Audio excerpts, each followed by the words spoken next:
Alloh taolo aytadi: "Ey odam bolasi, albatta sen menga duo qilsang, mendan umid qilsang, senda har qancha xatolar bor bo'lsa ham mag'firat qilaman, parvo qilmayman.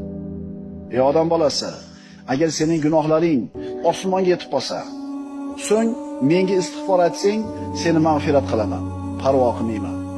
Ey odam bolasi, agar sen mening huzurimga yer qobig'i to'la xatolar bilan kelsang-u, lekin menga biror narsani shirk keltirmagan holda kelgan bo'lsang, seni oldinga yer qobig'i to'la mag'firatim bilan kelaman."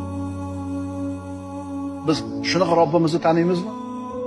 Shunday sifatlaridan xabarimiz bormi?